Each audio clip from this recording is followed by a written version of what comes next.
You were just smiling. Because you're making me laugh. I ain't even funny. You are funny. I'm not funny. You're funny without being funny. I don't know what you're talking about. Anyway, what up, world? It's your boy Jeff, aka Cool Boy Jeff, right here. It's the only place you can find a wave. It's a Wave 804. So I'm here with this beautiful talent right here, and I'm not even gonna say too much. I'm gonna let her introduce herself. Hey, what's up, everybody? I'm Lili Chanel. You can catch me during middays on 106.5 Beats. Follow me on your favorite social media at Thelilishow or Lili Chanel. Hey. Look, see, feeling good. Look, she's still in work mode too. But we're gonna take that back.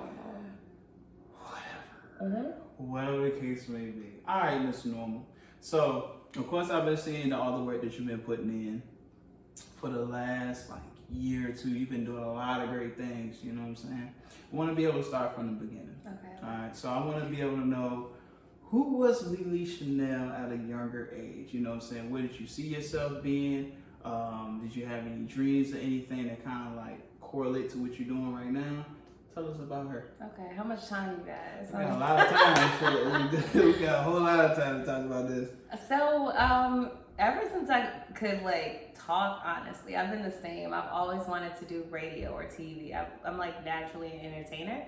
So when my friends used to come over and my mom would hang out with their moms and stuff, and my dad with their dads, whatever the case was, I would go upstairs, dress them all up in my clothes, put makeup on them, and do impromptu fashion shows, and I would MC the fashion shows.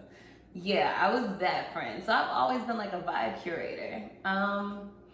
Even when I was in preschool, I remember there was a time when the news came by to talk to us. Everybody was scared to get in front of the camera, and I had my hand up high, look, get me in front of the camera. And there's a video, and I'll find it for you. The lady asked me, what do I do in school? And I just went on a rant. And she started, she had to cut me off. And she was like, how does that make you feel? I was like, it makes me feel happy. Right. I'm 4. Right. So yeah. Right. I've just naturally been that person. Always a talker. I'm not afraid of people. I enjoy it. Mm-hmm. And I think that's just always what I've loved to do. I think it's more so about loving people more so than entertaining. Mm-hmm. Because it's not for a self-gain. It's just I like to see other people interact, and I like to be able to curate that space for them. Mm-hmm.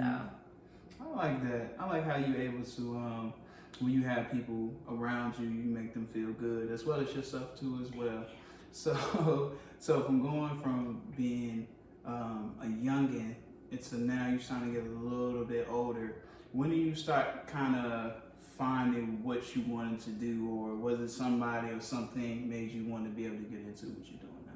You said a little bit older, Jeff. You called me auntie off camera. Hey, everybody know I'm a grandpa. Okay. I'm a 68-year-old man and a 28-year-old man's body. You hear me?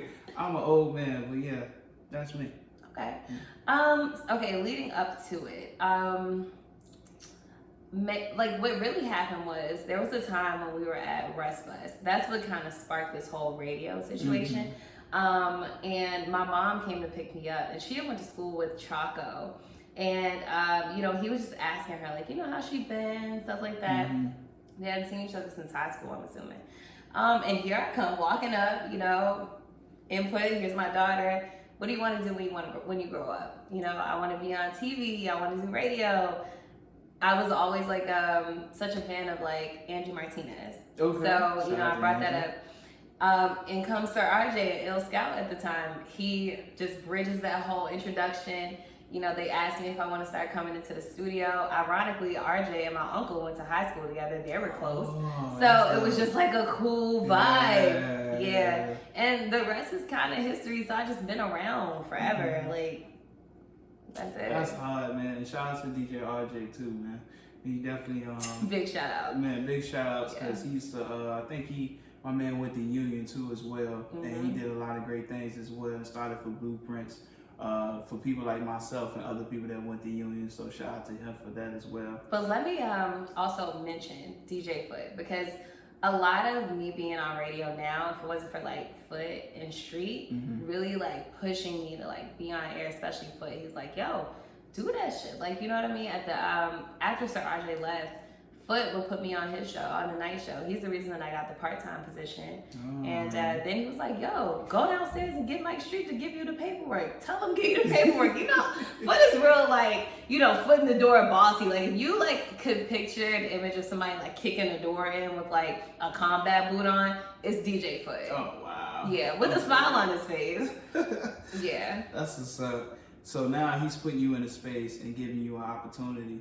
Was there certain things that you had to kind of work out within yourself as far as like self-doubt or anything else like that? Yeah. How was you able to handle those things? I think we all do. I think it's just about criticism and understanding like how to utilize it. And if I hadn't been around that stuff from such a young age, I probably wouldn't have such tough skin. But I always have, like, you know, no matter what a person, and mind you, my mom's a Cancer, so I've heard anything that you can hear. Like, Cancers are cutthroat, okay? DJ Foot. Oh yeah, tell them people. Wow. Yeah, they're cutthroat, but they'll tell you like it is, but they mean well about it. It's just like the delivery might be very flat, and that's just what it is. And you know, you gotta accept it. So I think that's just kind of. That's kind of it. It's just all about understanding constructive criticism. Now, don't get me wrong. It takes me like 48 hours, maybe 72, sometimes a week to get it right, process it correctly, and then utilize it in the way that I need to, you know, just to, you know, sit back, refocus, strategize, and deliver differently. But it's worth it. It's worth it. I'm glad that you was able to find that. And was there, of course you had DJ Foot, Mike Street, what was some things or somebody that was outside of the radio situation that kind of had to keep your mind focused, you know what I'm saying, as far as what you was doing? Because I'm pretty sure it was a lot of pressure at that time, a lot of responsibility, a lot of stepping up to do. So was it either somebody or was it something that had got your mind on the track to where it is now? It's a couple influences. I feel like I have a good foundation. Okay. My cousin Wallow, like he's, you know, a huge entrepreneur here in the city, like, and he always, you know, used to give me to keep my head in the game because that was like really one of the first real representations of, you know, success for me. And I've always admired him. So, you know, we're close. Like, that's like almost like my brother. So, that's somebody who really cut my head in the game. Also, my best friend Jordan, you know, you always need that best friend who will like tell you like it is, but rub your back as they do it, you know, and like tell you it's all gonna be great and like push you forward. So yeah, those two people, I can attribute a lot to them, like outside of radio for sure. That's what's up. I'm very proud of that because it's always good to have a foundation. And speaking of foundation, how important is it to have a foundation when you're actually trying to find yourself, when you're doing something that you really love? Like if you don't have people, I would say read books. Like what did you do? What do you do, Jeff? Like let's talk about you. Let's make this a conversation. Like for real, because it's not just like, you know, we're both creatives. So what do you feel like is something that you do too? As far as getting by, and keeping my mind sane, I'm gonna be honest with you, I smoke. I smoke a lot. I smoke a lot, but I pray. I am a big man in faith. I believe that God do things. He do things for specific reasons. So as long as I know God, I always have a heart and a mind to follow. Let me see. I guess my buddies. People say gang or your homeboys. I like to say buddies for legal purposes. Yeah, for legal purposes. They always keep me focused. Like they'll text me if they see something like, "Hey, bro, I'm proud of you for doing this for this person or that person," or like being shot out on the radio. You know what I'm saying? Because not only does that motivates me, but it motivates them too. You know what I'm saying? They have somebody on there like.